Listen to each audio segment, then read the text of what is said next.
Indonesia. Kepada Bapak Haji Prabowo Subianto kami persilahkan.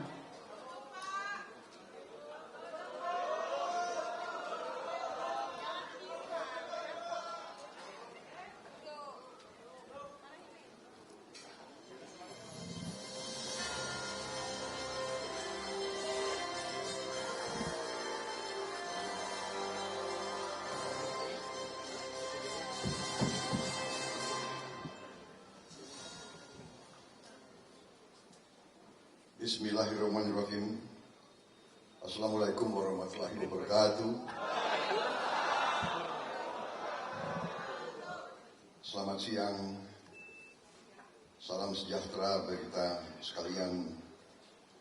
Shalom, Om Swastiastu. Namo Buddhaya, salam kebajikan. Yang saya hormati dan yang saya banggakan, Wakil Ketua Majelis Permusyawaratan Rakyat Republik Indonesia, Bapak Haji Ahmad Muzani,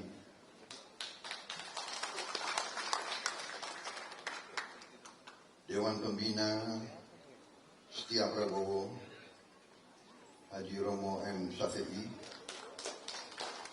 Ketua Umum Setia Prabowo, Dr. Sutomo, Ketua Fraksi Partai Demokrat, Bapak Edi Baskoro Yudhoyono, Sekretaris Umum PT Setia Prabowo, Bapak George Edwin Subianto,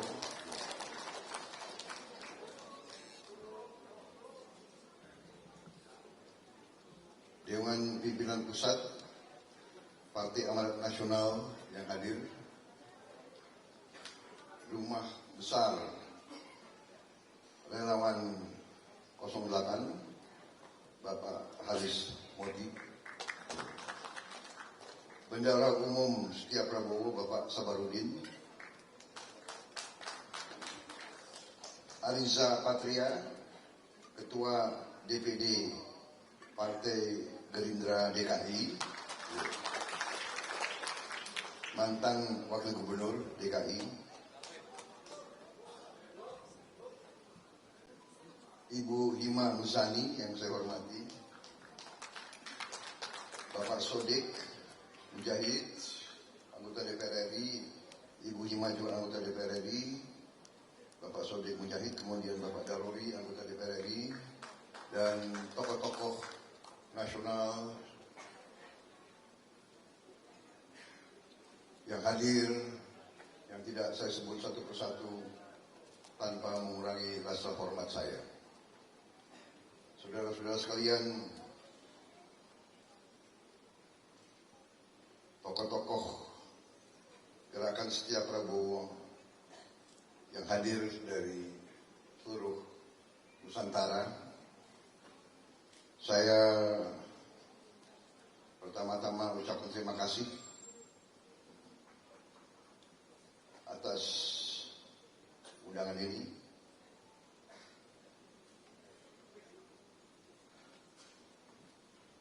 Izin mengingatkan Pak, di ruangan ini ada wartawan.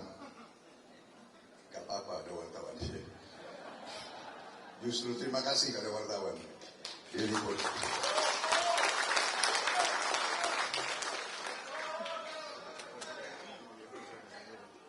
Saya ucapkan terima kasih atas undangan ini. Beberapa hari yang lalu saya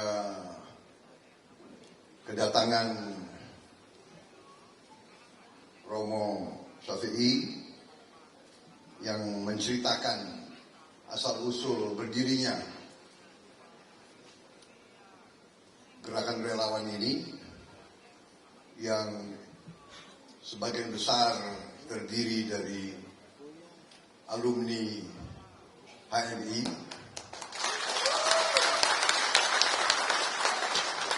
dan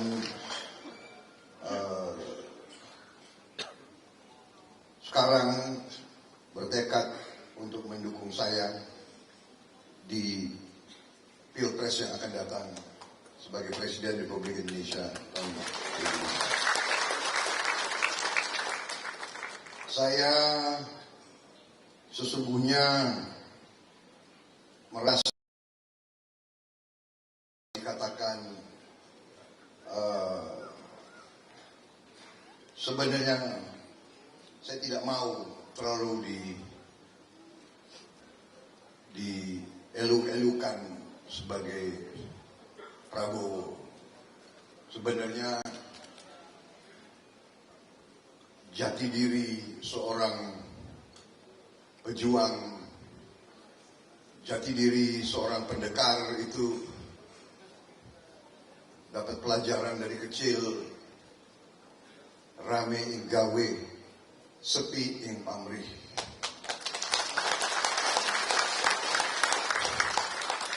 Bahwa sesungguhnya kemerdekaan kita, sesungguhnya semua yang kita nikmati sekarang adalah pengorbanan, hasil pengorbanan begitu banyak, beribu-ribu, berpuluhan ribu rakyat biasa, tokoh-tokoh yang berjuang ratusan tahun yang tidak menikmati Indonesia merdeka. Begitu banyak yang berkorban untuk kita merdeka. Mereka-mereka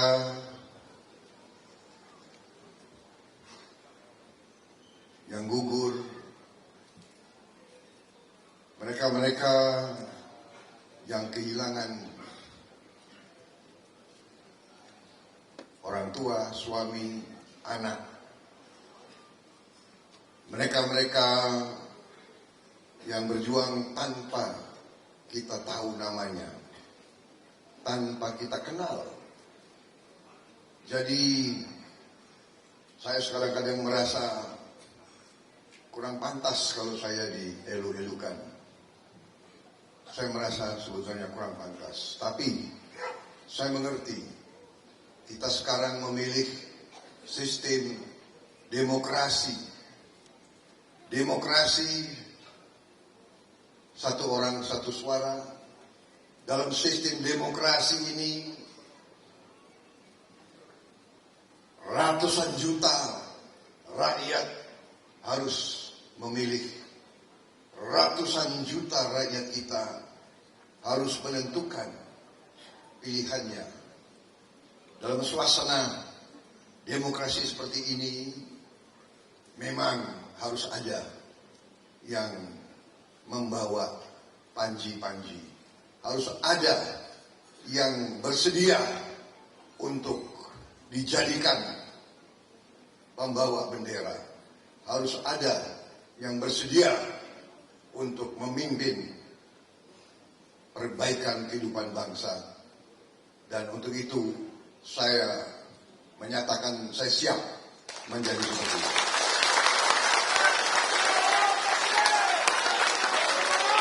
Walaupun saya merasa tidak pantas sebenarnya. Saya manusia biasa. Saya manusia biasa, penuh dengan kekurangan. Penuh dengan kelemahan. Tapi saya siap. Dan saya bersedia terus berjuang demi keadilan, demi kesejahteraan, demi kemakmuran.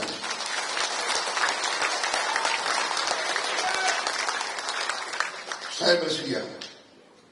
Saya ucapkan terima kasih atas dukungan saudara-saudara sekalian. Dan saya juga ingin menggunakan panggung ini, kesempatan ini. Saya juga ingin mengucapkan terima kasih kepada relawan-relawan lain yang mungkin pada saat deklarasi mereka saya tidak bisa hadir. Saya ucapkan terima kasih kepada semua relawan-relawan yang menyatakan mendukung saya. Saya mengerti saudara tidak bermaksud mengelu-elukan saya. Saudara tidak bermaksud untuk memuji-muji saya. Bahwa saudara butuh pemimpin yang memimpin saudara-saudara. Saya merasa terhormat. Sisa hidup saya, sisa tenaga saya, sisa energi yang ada pada saya persembahkan untuk bangsa dan rakyat Indonesia.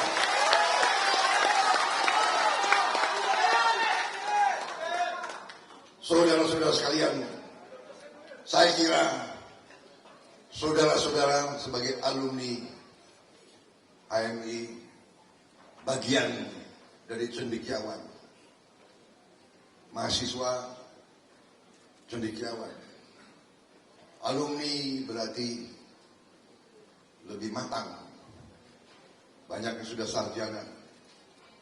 Saudara-saudara, tidak hanya sarjana dan cendekiawan, saya kira semua rakyat kita sebagian besar yang punya nalar, yang punya mata, yang punya telinga, yang punya hati, yang punya perasaan, melihat, merasakan apa yang dirasakan oleh rakyat dan bangsa kita. Kita tahu, kita mengerti, datanya ada, faktanya ada, bahwa negara kita negara yang sangat kaya. Negara yang sangat kaya, luar biasa kayanya. Karena itu kita harus bertekad. Kita tidak boleh izinkan kekayaan kita diambil keluar negeri. Kita harus bekerja keras.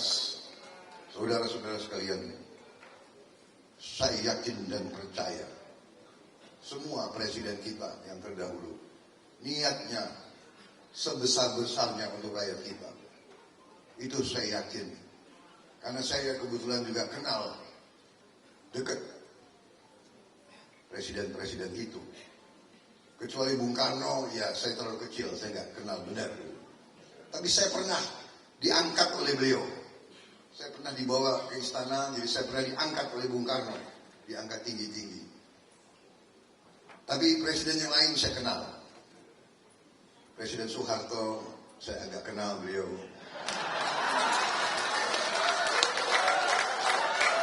Loh, kok ketawa? Nggak percaya? Aku begini sering makan siang sama Pak Harto. Loh, masih nggak percaya?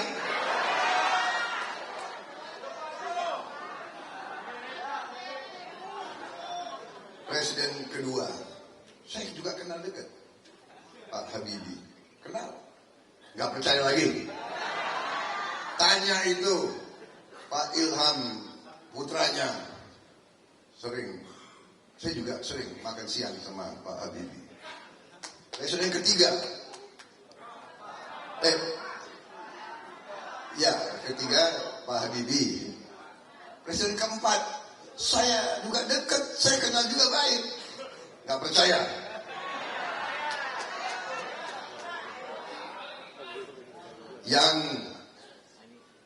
Yang boleh masuk kamar tidurnya Gus Dur ya termasuk saya.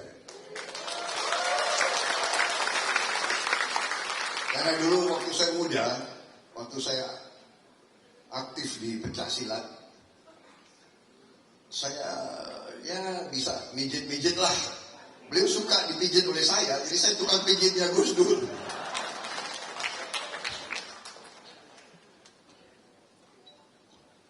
Presiden kelima saya juga kenal. Saya juga berapa kali diajak makan oleh Ibu Mega. Presiden ke-6, wah itu senior saya dan sahabat saya. Jadi ya. Presiden ke-7, sering juga saya makan siang sama beliau. Gak percaya lagi. Ada fotonya, ya kan? Saudara-saudara. Jadi saya ini tahu niat mereka, niat presiden-presiden ini, mereka niat untuk Indonesia hebat, untuk Indonesia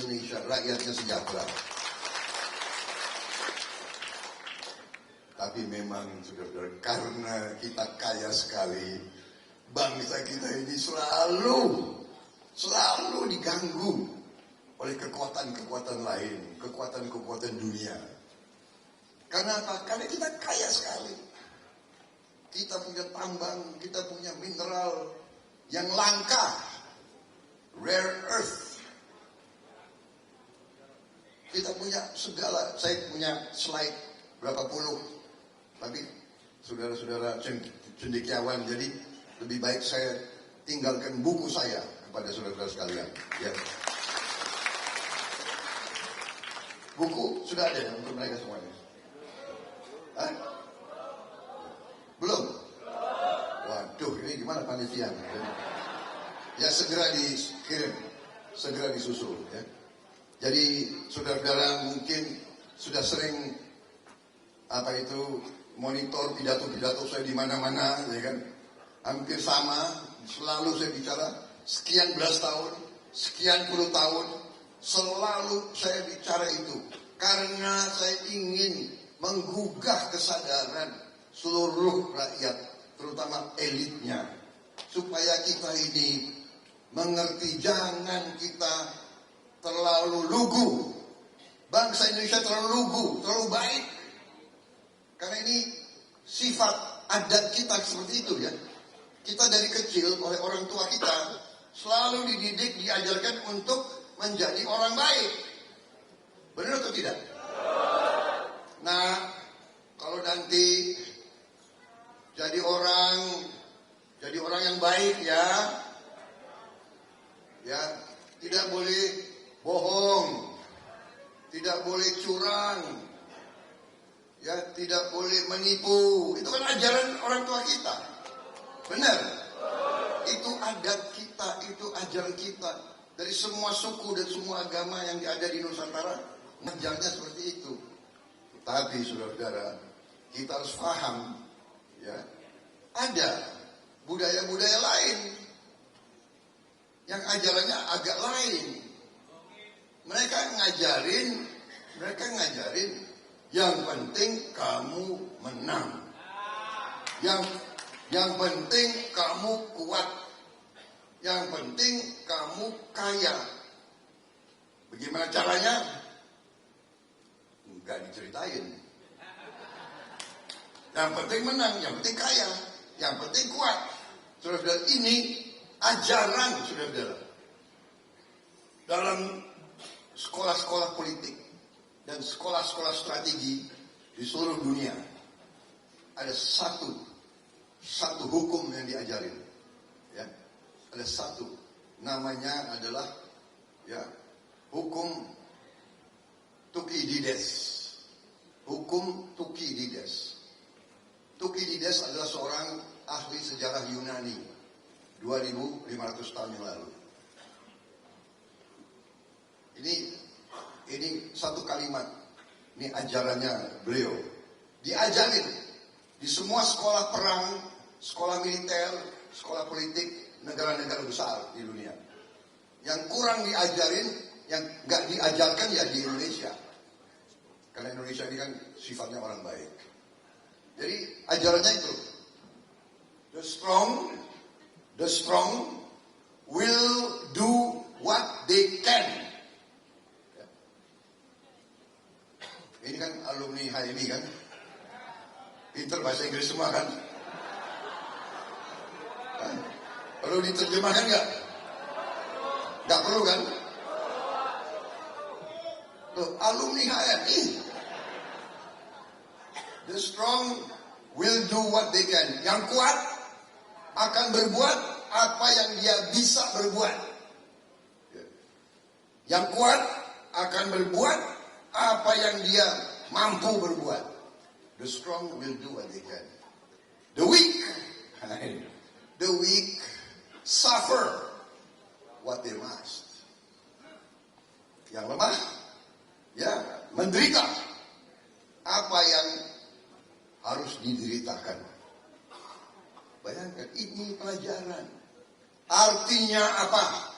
Pemimpin-pemimpin negara-negara lain dari sejak kecil diajarkan, negaramu harus kuat. Bangsamu harus kuat. Kalau tidak kuat, akan menderita. If you are not strong, you will suffer. Ini pelajaran 2500 tahun. Diajarkan di semua sekolah strategi, di semua fakultas strategi perang, akademi militer, Lemhanas dan sebagainya. Dan ini banyak tokoh-tokoh Indonesia, banyak elit-elit kita, banyak pemimpin-pemimpin kita tidak kurang paham. Negara yang begini kaya kadang-kadang tidak mau membangun kekuatan. Dan karena itu sering kita diganggu. Ratusan tahun bangsa-bangsa lain datang ke Indonesia, datang ke Nusantara ini, silih berganti. Spanyol, Portugal, Prancis, Inggris, Jepang, Mongol, Belanda. Belanda ini paling lama. Datang minta dagang, kita kasih izin, nggak pulang-pulang. Karena pemimpin-pemimpin kita baik hatinya, ya kan? Baik. Dan kadang-kadang ya kurang waspada. Dan mudah diadu domba. Jadi selain ajaran tadi, mereka ada lagi suatu ajaran, yaitu divida et impera, pecah belah. Divida, memisahkan, ya kan? Diadu domba, habis itu berkuasa. Ini terang-terangan. Semua buku mereka begini cerita, ribuan tahun sejarah mereka. Ribuan tahun sejarah mereka. Jadi makanya saya berkeyakinan dan saya berkesimpulan, kita sekarang tidak boleh mau dipecah belah lagi. Kita tidak boleh diadu domba lagi. Kita tidak boleh saling menghujat. Ini anjuran saya, ini keyakinan saya.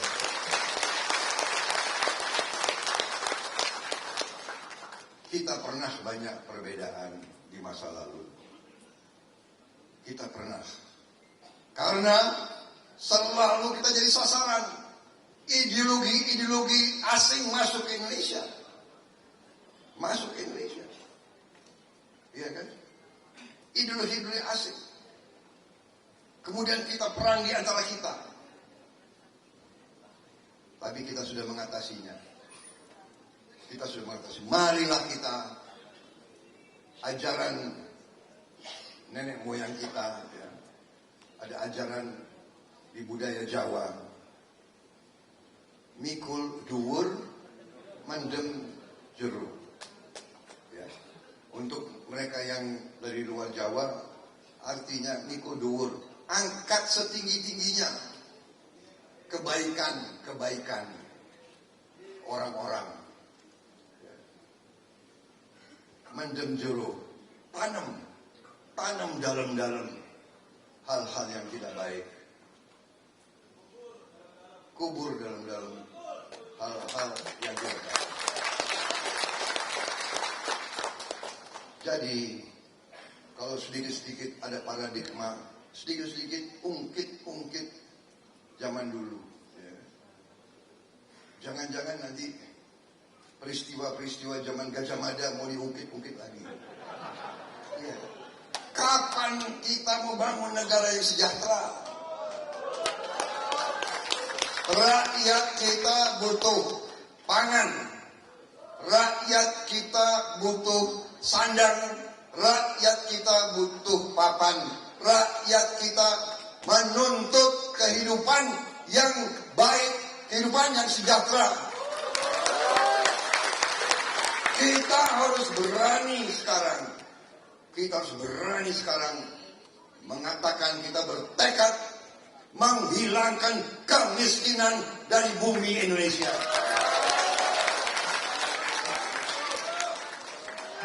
Kita harus berani.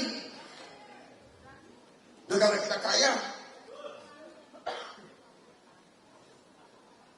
Saudara-saudara, nanti ada yang, kalau saya bicara begitu, nanti ada yang ngomong, apa bisa?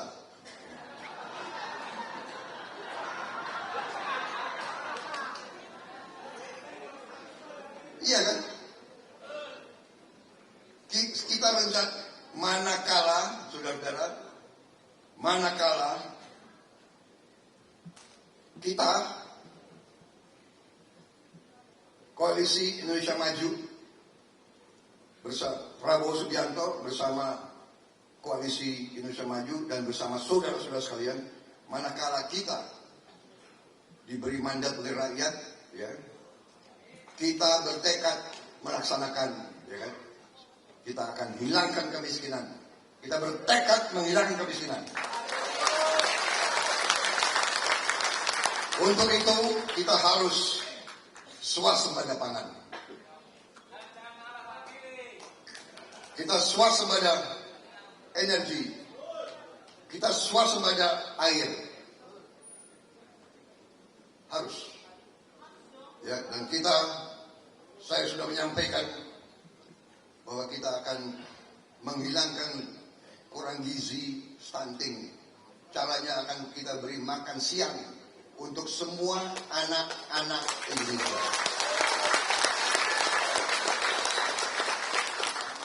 Saya ulangi, semua anak-anak Indonesia dan ibu-ibu yang sedang hamil.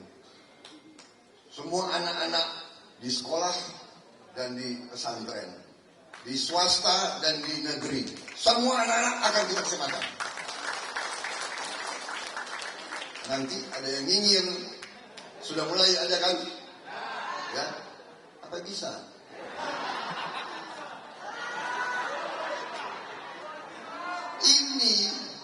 Ini yang selalu disukai oleh kekuatan-kekuatan asing itu. Orang-orang Indonesia yang tidak punya keberanian, punya cita-cita yang luhur dan tinggi, kalah sebelum perang. Nah ini apa bisa? Apa bisa? Kaya, tapi kok kekayaannya nggak bisa kita pakai untuk sebesar-besarnya rakyat kita. Kekayaan kita harus kita bikin dirasakan oleh seluruh rakyat Indonesia.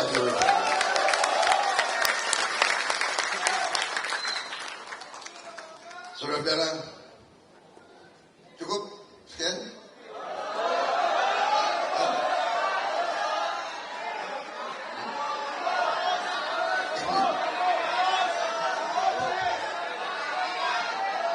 Ini aneh ini audiens ini.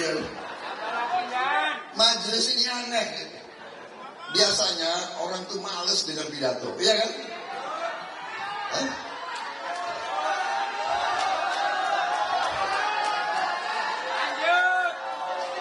Apalagi kan? Kan orang di sini ada orang Indonesia Timur kan? Orang Indonesia Timur. Nah, ada. Mana ini orang angkat tangan orang dari Indonesia Timur. Nah, jadi orang Indonesia Timur itu dia selalu bilang begini. Dia bilang begini. Dia bilang gini. Kalau dengar orang pidato lama-lama kan dia bilang gitu. Apalagi itu orang ngomong itu. Itu kaset lama orang putar lagi. Kaset lama orang putar lagi. Zaman dulu ada pakai kaset soalnya gitu. Pidato apa ini? Kayak radio rusak. Ngomong begitu, jadi saya harus hati-hati. Jadi, apa bisa?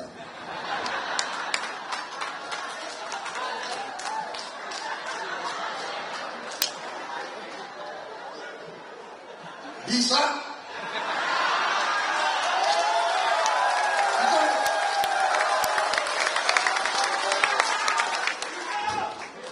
Saudara-saudara, ya. Jadi kita sudah bikin suatu strategi yang kita namakan strategi transformasi bangsa menuju Indonesia Emas 2045. Dasarnya adalah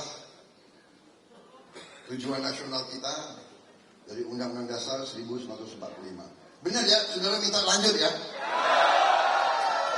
Ini ada 42 slide.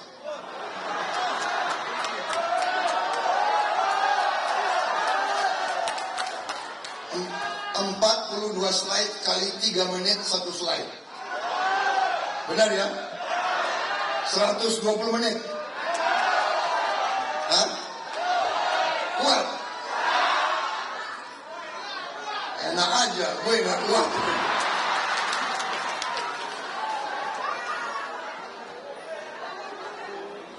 Kita harus lindungi segenap bangsa Indonesia dan seluruh tumpahnya. Kita harus lindungi. Kekayaan itu harus kita jaga.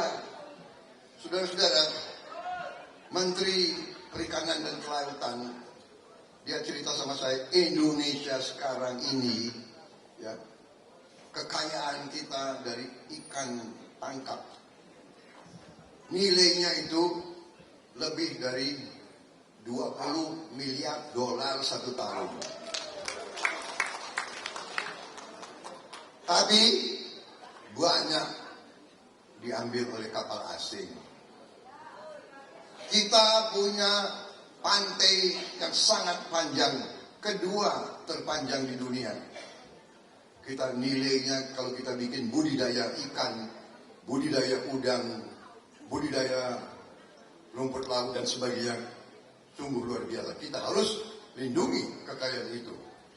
Kita harus memajukan kesejahteraan umum. Ini perintah Undang-Undang Dasar. Mencerdaskan kehidupan bangsa. Pendidikan kunci dari semua. Terakhir, kita harus menjaga ketertiban dunia berdasarkan kemerdekaan, perdamaian abadi dan keadilan sosial. Saudara-saudara, target kita apa? Untuk keadilan kita harus punya uang. Untuk keadilan, menegakkan keadilan, kita juga harus amankan kekayaan kita. Target kita 2045, ya, PDB harus naik 7 kali, 700%. Dari 1,3 sampai 9,8 triliun. Ranking kita sekarang 16 besar. Kita mengejar 5 besar di dunia. Penghasilan kita harus kira-kira 7 kali lipat juga. 2045. 2045 tidak lama lagi, 25 tahun dari sekarang. 21 tahun. Saudara-saudara, ini keberhasilan Pak Jokowi. 2014 produksi nasional kita 890 miliar dolar, sekarang sudah 1,3. Tahun ini 1,4 triliun. Ya. Neraca perdagangan yang minus tahun 2014, sekarang surplus. Devisa kita naik. Dan kita berhasil mengatasi pandemi COVID-19. Jadi saudara-saudara, kita harus bersyukur. Dan ini juga karena apa? Karena bersatunya para pimpinan bangsa dan negara. Waktu saya gabung, saya dituduh pengkhianat. Tapi saya tidak ragu-ragu. Saya bekerja untuk bangsa dan rakyat Indonesia. Saudara-saudara, fondasi solid ekonomi ini sekarang membuat posisi kita cukup kuat. Posisi kita cukup kuat. Ekonomi makro kita sangat baik. Pertumbuhan kita bagus. Salah satu terbaik di dunia sekarang. Tapi saya percaya bisa lebih bagus lagi. kalau kita kerja dengan baik. Inflasi kita masih terkendali, ya. Hutang kita juga masih rendah. Saudara-saudara, rata-rata inflasi kita 4%, tapi ini pun harus kita jaga baik-baik. Terendah sejak tahun 67, tapi kita harus jaga baik-baik. Ekonomi tumbuh, produksi terus menaik,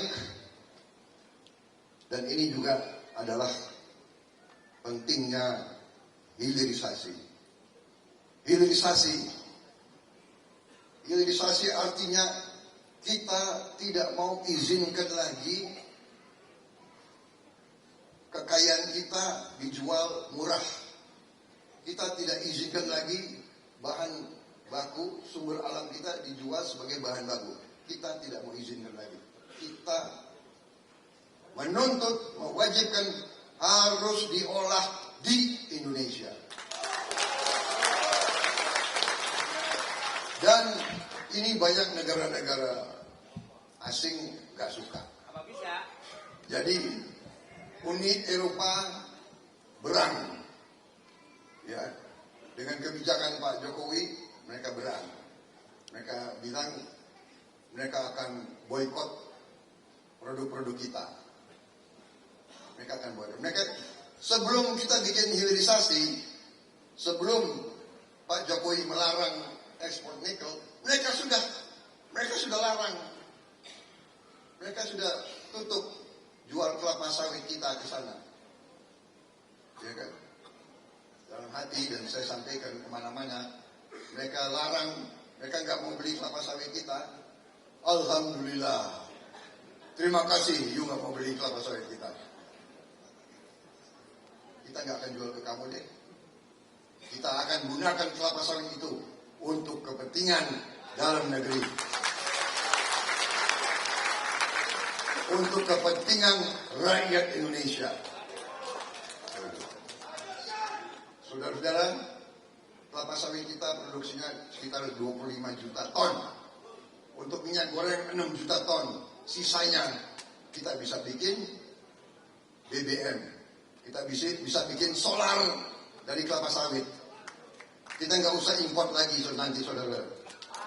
Kita akan bikin Bio 100, B100 sudah pernah dibuat oleh Indonesia, saudara-saudara. Pernah kita buat B100 dan harus kita buat terus. Pada saatnya nanti kita akan bikin B100 ini. Menteri Pertanian pada saat itu berhasil membuat B100. Solar 100% dari kelapa sawit. Jadi mereka nggak mau beli kelapa sawit kita. Terima kasih, alhamdulillah.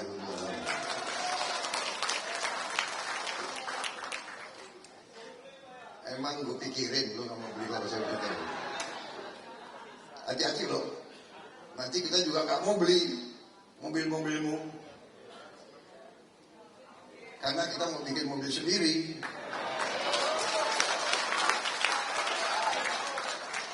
Jangan suka anggap remeh orang Indonesia. Terlalu lama kita dianggap remeh, ya kan? Saudara-saudara, dulu kita dianggap lebih rendah dari anjing, ya kan? Verboden for Honden and Inlander. Verboden itu ada ya. Slide-nya, mana slide-nya?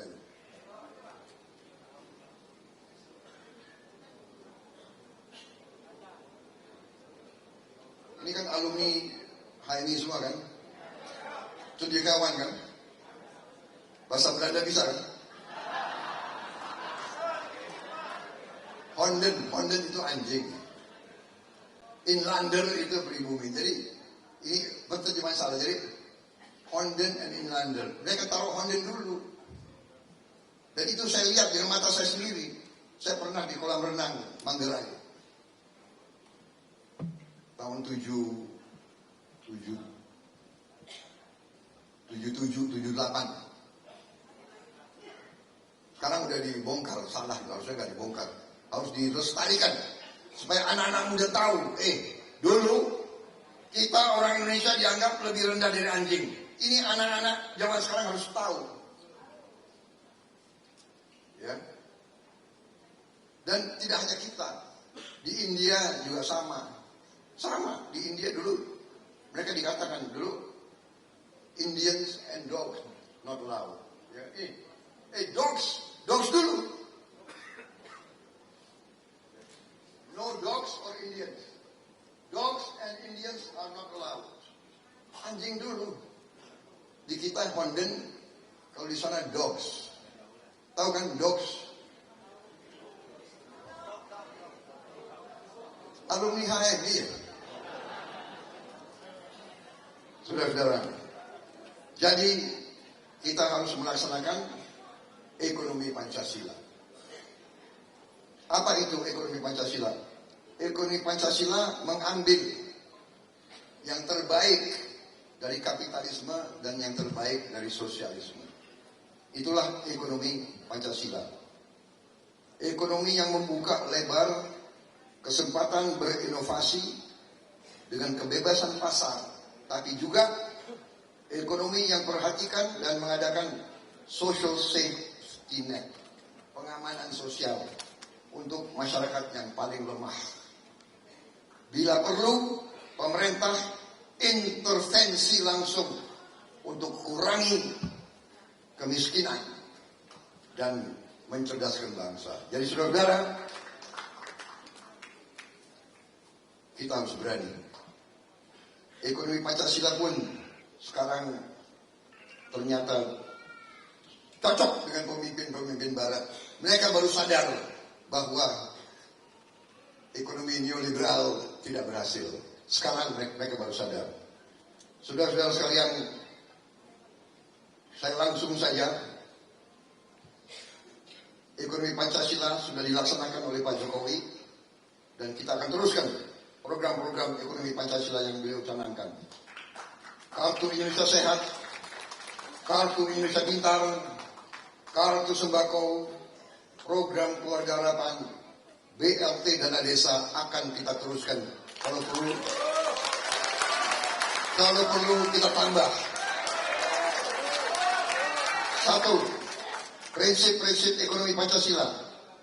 Pertama, ekonomi yang religius dan mewujudkan persatuan nasional. Bukan ekonomi yang hanya mengutamakan yang kaya tambah kaya. Bukan yang mengutamakan profit semata-mata, untung semata-mata. Tidak. Kita pikirkan seluruh masyarakat. Karena ini juga ajaran semua agama yang baik mengajarkan seperti itu. Fakir miskin adalah tanggung jawab kita semua. Kalau kapitalisme, neolib, itu survival of the fittest, survival of the strong. Tadi, the strong. Jadi kalau kamu lemah, kalau kamu miskin, ya sudah, nasibmu, kamu terima aja kamu miskin. Itu bukan masyarakat seperti kita. Kita tidak akan seperti itu, dan kita tidak boleh seperti itu. Ekonomi yang junjung tinggi kemanusiaan, ekonomi yang berpihak kepada kepentingan nasional, ekonomi yang egaliter dan kerakyatan. Yang terakhir, ekonomi yang berkeadilan sosial. Harus ada keadilan. Tidak mungkin ada kemakmuran tanpa keadilan.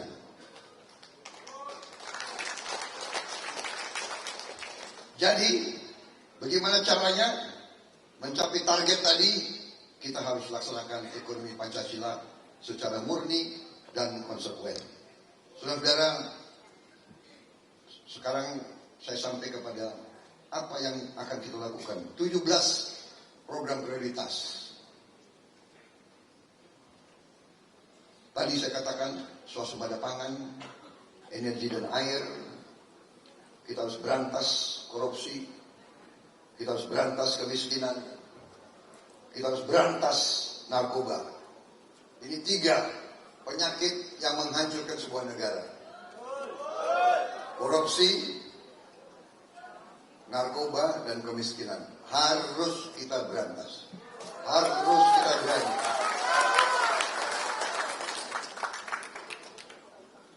perbaiki politik yang sekarang, hukum yang sekarang, birokrasi harus kita perbaiki. Ya. Sekarang sistem politik kita menurut saya terlalu mahal. Sulit kalau orang tidak punya uang banyak maju di politik. Sulit. Iya kan? Saya punya anggota pernah datang ke saya, Pak, saya mau maju gubernur. Anak muda, you mau maju gubernur? Anda tahu, maju gubernur itu butuh uang banyak. Benar Pak, saya sudah gadekan rumah saya. Saya langsung bilang, tidak. Saya tidak akan izinkan kamu maju gubernur. Kalau kamu gadekan rumah. Rumah itu adalah milik Anda dan keluarga Anda. Tidak boleh digadekan. Saya anjurkan ke semua yang di sini, kalau mau masuk politik, jangan gadekan rumah. Rumah itu adalah benteng keluargamu, perlindungan keluargamu. Tidak boleh dijual. Mungkin ada yang punya 2 rumah, ya kan? Tetap jangan digadekan. Ya kan? Ini masalah. Kita harus cari nanti sistem politik yang buat supaya tidak biaya politik terlalu mahal. Ya kan? Kalau enggak, nanti yang berkuasa hanya orang yang punya uang. Saudara-saudara sekalian, kita harus kuatkan pertahanan kita. Ada orang bilang, untuk apa punya pertahanan yang kuat? Emangnya akan perang? Selalu ya, kenapa ya? Emang kita mau perang? Saudara-saudara, kita tidak mau perang. Tapi tadi, kalau kita tidak kuat, kita kaya, mereka akan ambil kekayaan kita, saudara. Mereka akan bikin pecah republik ini, supaya nanti pulau-pulau kita yang kaya bisa mereka ambil. Ini sejarah. Saya tidak ngarang. Saya tidak mau untuk mengajak kita benci atau curiga orang asing. Tidak boleh. Kita harus hubungan baik sama mereka. Tapi kita harus hubungan baik dalam kondisi adil. Jangan kau anggap sepele bangsa Indonesia. Jangan kamu mau memperlakukan bangsa Indonesia seenaknya. Barang kita kau tidak mau beli, kau suruh kita beli semua barang kamu. Enak aja. Ada negara-negara mangga kita pun nggak mau mereka beli, saudara-saudara. Mangga kita mereka nggak mau beli, tapi kita suruh beli barang-barang dia. Mereka sekarang kadang-kadang kurang memperhatikan kita negara besar, kita negara keempat dalam jumlah penduduk, kita negara sebesar Eropa. Kita bisa jualan di antara kita. Kalau mereka nggak mau beli barang kita, kita jualan di antara kita saja, saudara. Produksi, ya kan? Coklat dari Sulawesi, biar orang Jawa yang beli. Kopi dari Sidikalang, biar orang Sunda yang beli dari Jawa Barat. Kan begitu, kan? Sepatu buatan Tangerang, biar yang beli orang Kalimantan. Baju buatan Bandung, biar yang beli orang Aceh. Kita negara besar, kita sama dengan Eropa. Kita tidak kalah dengan mereka. Kita mau bersahabat sama Anda. Tapi tolonglah, jangan kau punya mental-mental kolonialis zaman dulu. Jangan kau anggap kita inlander. Kita tidak mau jadi inlander seperti kau dulu perlakukan kita, saudara sekalian. Enak aja. Kita harus jamin pupuk, benih, pestisida langsung ke petani. Langsung, jangan terlalu banyak. Ya, terlalu banyak perantara. Saudara-saudara, kuatkan perlindungan hak perempuan, kesetaraan. jamin pelayanan kesehatan bagi seluruh rakyat Indonesia, peningkatan BPJS, penyediaan obat murah untuk rakyat, penyempurnaan sistem pendidikan negara, penguatan pendidikan sains dan teknologi, menjamin pelestarian lingkungan hidup, melanjutkan pemerataan ekonomi, penguatan UMKM dan koperasi, dan pembangunan ibu kota negara. Kenapa? Ibu kota negara pindah itu juga pemerataan, biar pertumbuhan beralih ke luar Jawa, tidak hanya di Jawa. Kita harus hidupkan ekonomi seluruh Indonesia. Dan kita harus menjamin, memastikan kerukunan antara semua umat beragama, kebebasan beribadah, dan perawatan semua rumah ibadah kita. Kemudian ada 8 program hasil cepat. Kita bangun sekolah-sekolah unggul terintegrasi di setiap kabupaten. Kita perbaiki semua sekolah yang rusak. Kita cetak lumbung-lumbung pangan baru, menjamin tidak hanya kita swasembada pangan, kita nanti menjadi lumbung pangan bagi dunia. Lanjutkan semua program yang sekarang sudah berjalan. Tadi saya sebut Kartu Indonesia Sehat, Kartu Indonesia Pintar, Kartu Sembako, Kartu Prakarja, program Keluarga Harapan. Kita harus berani menghilangkan kemiskinan. Kita selenggarakan cek kesehatan gratis untuk semua warga negara. Sekali setahun setiap warga negara harus dicek kesehatannya. Karena kita harus tangkap kalau ada penyakit masih dini. Masih dini. Kalau sudah terlanjut, repot mengobatinya. Kita harus lanjutkan pembangunan infrastruktur desa, BLT dan desa, dan kita bisa menyiapkan rumah murah untuk orang-orang yang perlu rumah. Yang terutama, yang strategis, kita akan memberi makan siang dan susu gratis di semua sekolah pesantren untuk semua anak-anak Indonesia. Bantuan gizi untuk anak balita dan ibu hamil. Ini adalah bagian dari pemberantasan kemiskinan dan pemberantasan kurang gizi. Mendirikan badan penerimaan negara, kemudian menaikkan gaji guru, aparatur sipil negara, anggota TNI dan Polri, kepala desa dan perangkat desa. Kita mampu berbuat ini semua. Dan ini akan kita laksanakan. Kita sudah hitung dan kita bisa menjalankan itu.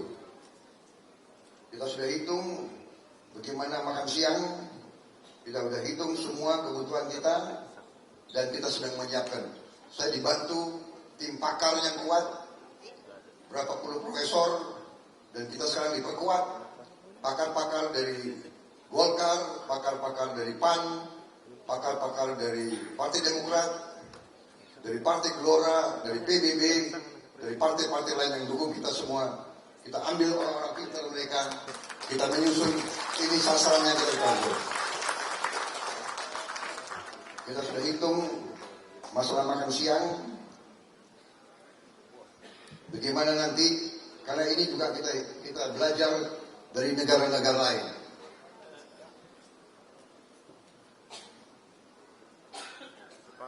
Saudara sekalian, sekarang saya kira cukup rinci, saya tidak akan terlalu panjang lebar. Terakhir aja saya kasih bukti kepada saudara-saudara bahwa kita nanti lubung-lubung pangan kita akan buat di rawa-rawa. Kita sudah coba sekarang, sudah dilaksanakan di beberapa tempat, ya, rawa, karena ini tahun-tahun depan akan sulit air. Kalau di rawa masih ada air, kita bisa bikin lubung-lubung pangan. Sekarang sudah sebagian dilaksanakan di Kalimantan Selatan. Ini Anda lihat, di atas sebelum dikelola, di bawah sesudah dijadikan sawah. Lanjut.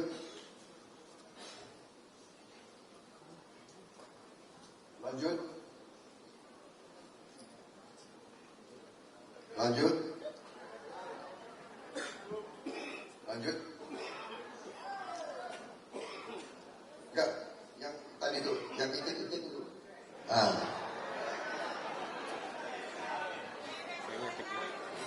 Rawa nanti jadi budidaya itik. Produktif. Telur bebek protein. Ini nanti kita ini akan swasembada pangan. Bukan swasembada beras saja. Swasembada pangan. Ya. Saudara-saudara sekalian, ini pernah kita laksanakan dan akan kita laksanakan kembali. Kita sudah akan nanti swasembada energi. Masa depan kita cerah. Masa depan kita baik. Yang penting adalah kita harus benar-benar mengendalikan, mengelola, menjaga karunia kekayaan yang diberikan oleh Yang Maha Kuasa. Untuk itu, terima kasih deklarasimu, tapi saya tetap membutuhkan bantuan saudara-saudara, dukungan saudara-saudara untuk turun ke akar rumput, turun ke rakyat kita. Yakinkan rakyat yang paling bawah. Yakinkan. Ya. Karena kita ketahui bersama, ya kan? Di Indonesia ini pengalaman saya, ya, kadang-kadang semakin pinter, semakin tinggi pangkat statusnya di sosial, semakin gak jelas.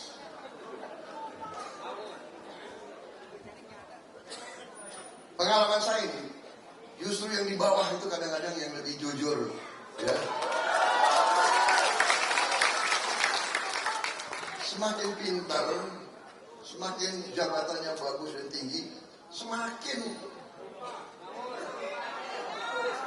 banyak lompat-lompat sini, lompat sana itu.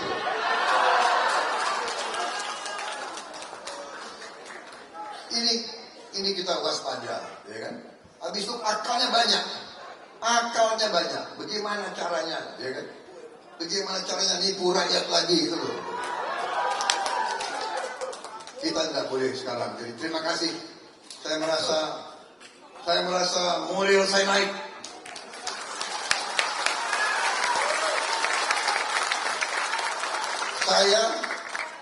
Saya bukan alumni HMI, tapi alumni HMI dukung saya luar biasa ini.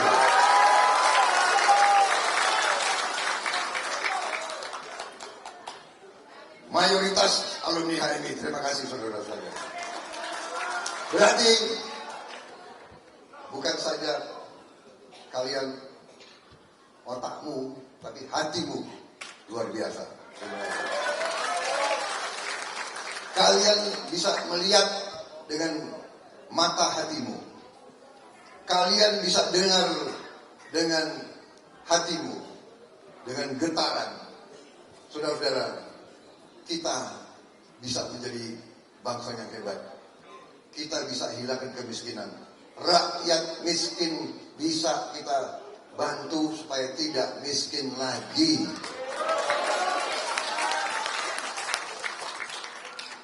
Anak-anak kita bisa kuat, bisa cerdas, bisa hidup dengan baik. Tantangan kita berat, bukan ringan. Tantangan kita berat. Kita harus kompak, kita harus kerjasama, kita harus benar-benar bersatu. Untuk itu, tolong turun ke rakyat kita, yakinkan rakyat kita semuanya. Jangan mau disogok, jangan mau dimacem-macemkan. Kalau ada yang nawarin uang, terima aja. Itu uang rakyat juga, ya. Itu uang rakyat, terima, ya. Tapi ajarin rakyat, ikuti hatimu. Ikuti hati rakyat. Saya tidak minta. Kalau hati rakyat tidak percaya sama Prabowo, jangan pilih Prabowo. Jangan pilih Prabowo. Ya, itu. Saya hanya bicara akal sehat. Saya bicara fakta. Negara kita kaya. Kekayaan itu harus kembali ke rakyat Indonesia. Wassalamualaikum warahmatullahi wabarakatuh. Terima kasih. Salam sejahtera. Selamat berjuang. Selamat berjuang. Turun ke rakyat. Yakinkan rakyat.